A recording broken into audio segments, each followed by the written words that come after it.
안녕하세요. 저자 마이클 샌델의 공정하다는 착각입니다. 이 책은 미국의 정치, 사회, 교육 전반에 관한 내용을 다루고 있습니다. 미국 사회의 교육 현실이 우리나라의 교육 문제와 비슷한 부분이 많아 공감이 되실 것입니다. 오늘 읽어드리는 부분은 책에서 저자가 반복해 강조하는 부분이며 전반적인 책 내용을 담은 장입니다. 제7장 일의 존엄성. 제2차 세계대전 종전 후 1970년대까지 대학 학위가 없어도 좋은 일자리를 구하고 가족을 부양하고 편안한 중산층의 삶을 사는 일이 가능했다. 이는 이제는 훨씬 어려운 일이 되어버렸다. 지난 40년 동안 대졸자와 고졸자의 수입 격차는 2배로 늘어났다. 1979년 대졸자는 고졸자보다 40% 정도 많은 수입을 올렸다. 2000년대에는 80%까지 높아졌다. 세계화 시대가 고학력자에게는 많은 보상을 해주었지만 일반 노동자들에게는 아무것도 주지 않았다. 1979년에서 2016년까지 미국 제조업 일자리의 수는 1950만에서 1200만까지 줄었다.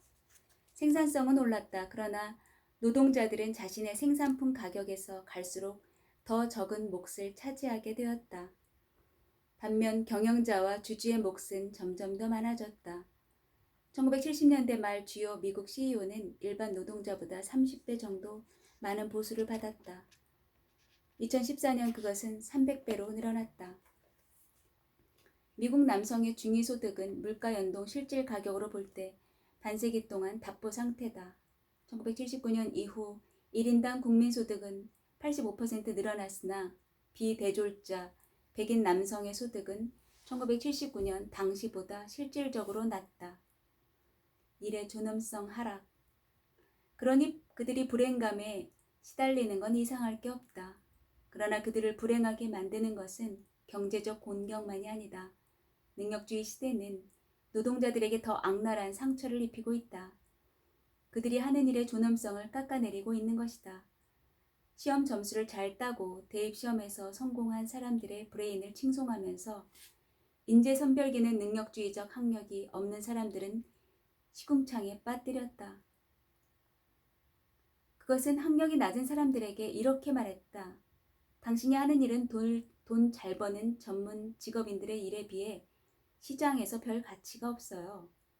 공동선에서도 별 기여를 하지 못하죠. 당연히 사회적 인정이나 명망도 별로 따라붙지 않아요.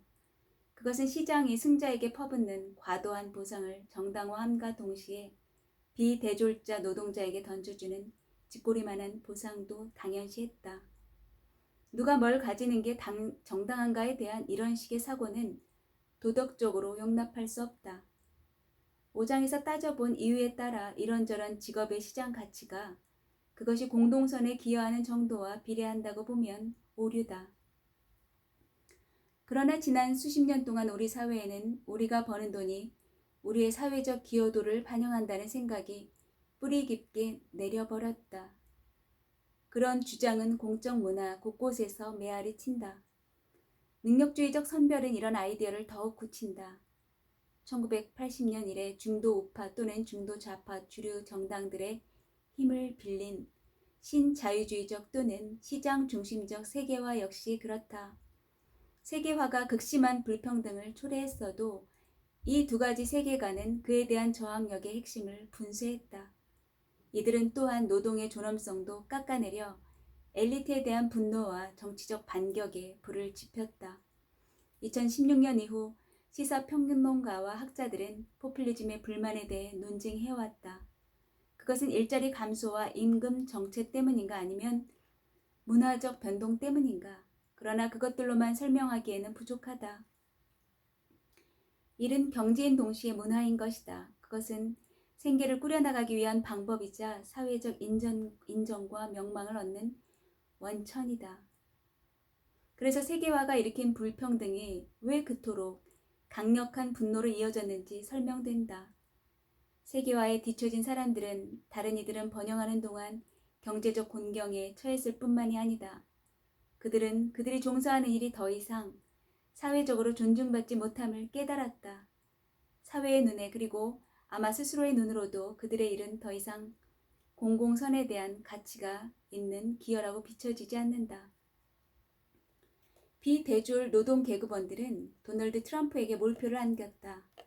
불만과 증오를 앞세우는 그의 정치에 그토록 많은 사람들이 이끌렸다는 사실은 사람들이 단지 경제적 곤란 때문에만 어려워한 게 아님을 보여준다.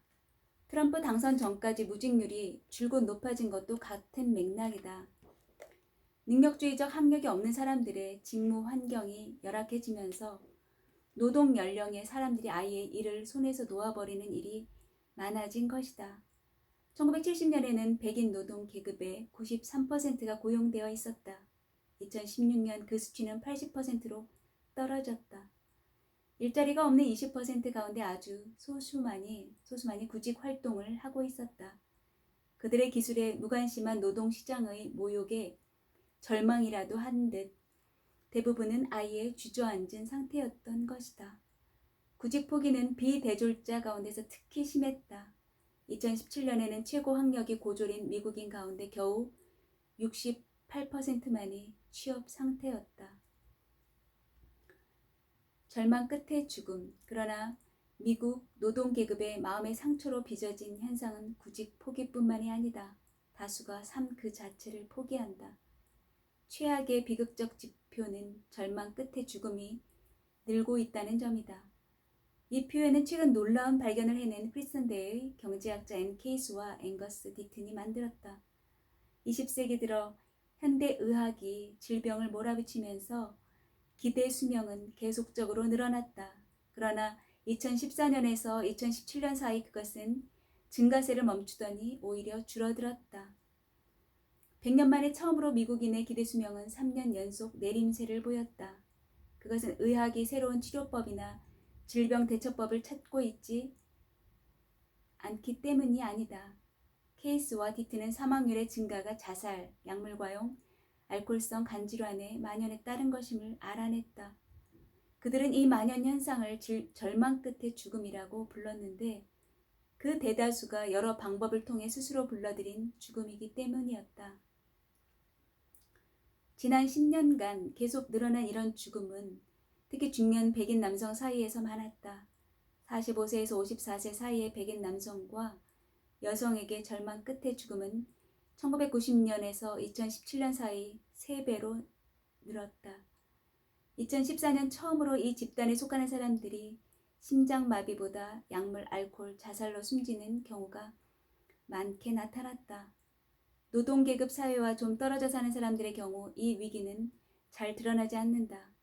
얼마나 많이 죽어가고 있는지는 일반의 무관심 때문에 가려진다. 그러나 2016년에는 미국인 가운데 약물 과잉으로 한 해에 죽는 숫자가 베트남 전쟁 전체 사망자보다 많아지는 지경에까지 이르렀다.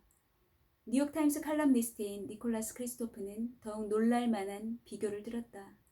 이제 절망 끝의 죽음으로 2주 동안 희생되는 미국인은 아프가니스탄과 이라크에서 18년 동안 희생된 숫자보다 많다. 이런 음울한 전염병은 왜 생겨났을까? 학력 문제에 가장 취약한 사람들에게서 그럴듯한 근거를 찾을 수 있다. 케이스와 디트는 다음과 같은 사실을 발견했다. 절망 끝에 죽음 사례의 증가는 학사학위가 없는 사람들 사이에서 거의 예외 없이 발생하고 있다. 4년제 대학 학위가 있는 사람들은 대부분 이런 사례에서 제외된다. 대학 졸업장이 없는 사람들이 가장 위험한 상황에 처해 있다. 마이클 샌델이 이 책에서 계속 반복해 말하고 있는 것은요. 미국 사회에서 그 좋은 학교, 하버드대나 프린스턴대 같은 그런 대학에 들어가기 위해서 이미 기득권을 가지고 있고 경제적으로 중산층에 속하는 많은 사람들이 자신의 자녀를 기부금을 내서든지 어떤 방법을 통해서든지 특례를 통해서든지 다양한 방법으로 좋은 학교에 입학시키고자 하는 그런 여러 사례들을 들고 있습니다. 이것은 현재 한국 사회의 교육 문제와도 많이 연결되는 그런 실정이죠. 지금 제가 읽어드리고 있는 이 장에서 말하고 있는 것과 같은 맥락입니다. 능력사회에서 대학 졸업장이 없으면 그 사회에서 계속 상중하 가운데 하층 계층으로 살아갈 수밖에 없는 그런 계급사회라는 내용을 말하고 있는 것이죠. 중년 백인 남성과 여성의 전반적인 사망률은 지난 20년 동안 별 변화가 없었다. 그러나 교육을 기준으로 해보면 사망률에 큰 차이가 난다. 1990년대 이후 대학 졸업자의 사망률은 40% 감소했다. 비대졸자의 경우에는 25% 늘었다. 여기서 학력의 가치가 또 하나 드러나는 셈이다. 만약 학사 학위가 있는 중년이라면 그렇지 않은 동년배에 비해 사망 확률이 4분의 1밖에 되지 않는다. 절망 끝의 죽음은 이런 차이의 대부분을 뒷받침한다. 저학력자는 오랫동안 대졸자에 비해 알코올, 약물, 자살로 죽을 위험을 들고 있다. 그러나 죽음에 있어서의 학력 간 균열은 최근에 급격히 커지기 시작했다. 2017년 비대졸자는 대졸자보다 절망 끝의 죽음에 희생되는 경우가 3배나 많았다. 이런 삶의 조건은 슬프게도 마이클 영의 예견을 뒷받침한다. 능력을 지나치게 따지는 사회에서는 많은 재능을 무가치하게 평가하기가 어렵다. 하층 계급이 이처럼 도덕적으로 취약해진 적은 없다.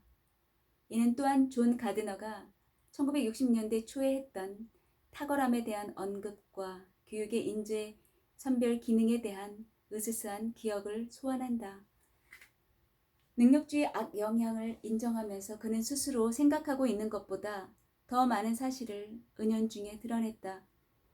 모든 젊은이가 자신의 능력과 야심이 허용하는 한 성공할 수 있도록 해주는 시스템의 아름다움에 빠진 사람은 필요한 능력이 없는 사람이 겪는 고통을 간과하기 쉽다. 그러나 언제나 고통은 존재하며 존재해야만 한다. 2세대 뒤 고통을 억누르는 약물인 옥시코돈이 등장했음에도 불구하고 증가한 사망률은 능력주의적 인재 선별의 어두운 결과를 드러냈다. 선별에서 버려진 사람들의 일이 거의 대접을 못 받는 세상의 어두움을 말이다.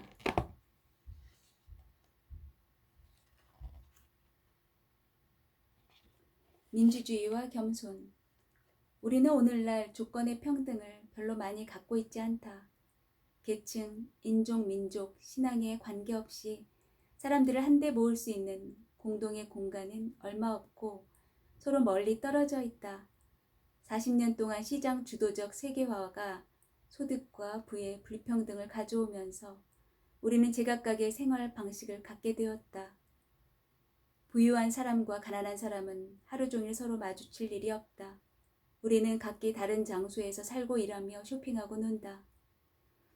우리 아이들은 각기 다른 학교에 다닌다. 그리고 능력주의적 인재 선별기가 이를 마치면 꼭대기에 오른 사람은 자신이 그 성공의 대가를 온전히 누릴 자격이 있다고 여기고 밑바닥에 떨어진 사람도 다 자업자득이라고 여긴다. 이는 정치에 매우 유해하며 당파주의가 하도 팽배하여 이제 사람들은 신앙이 다른 사람끼리 결혼하는 것만큼이나 지지 정당이 다른 사람끼리의 결혼을 껄끄럽게 보게 되었다. 우리가 중요한 공적 문제에 대해서도 서로 합리적으로 토론하거나 심지어 서로의 의견을 경청할 힘조차 잃어버리고 만 것은 전혀 놀랄 일이 아니다. 능력주의는 처음에 매우 고무적인 주장으로 출발했다. 우리가 열심히 일하고 열심히 믿으면 신의 은총을 우리 편으로 끌어올 수 있다는 주장 말이다. 이런 생각의 세속파는 개인의 자유에 대한 유쾌한 약속으로 이루어져 있었다. 우리 운명은 우리 손에 있고 하면 된다라는 그 약속 말이다. 그러나 이런 자유의 비전은 공동의 민주적 프로젝트에 대한 우리의 책임에서 눈을 돌리도록 했다. 우리가 7장에서 본 공동선의 2가지 개념을 되새겨보자. 하나는 소비주의적인 공동선, 다른 하나는 식민적 공동선이다. 공동선이 단지 소비자 복지를 극대화하는 것이라면 조건의 평등은 고려할 게 못 된다. 민주주의가 단지 다른 수단에 의한 경제일 뿐이라면, 각 개인의 이해관계와 선호의 총합 차원의 문제라면 그 운명은 시민의 도덕적 연대와는 무관할 것이다. 소비자주의의 민주주의 개념에 따르면 우리가 활기찬 공동의 삶을 영위하든 우리와 같은 사람끼리만 모여 각자의 소굴에서 사적인 삶을 살든 별 차이는 없다.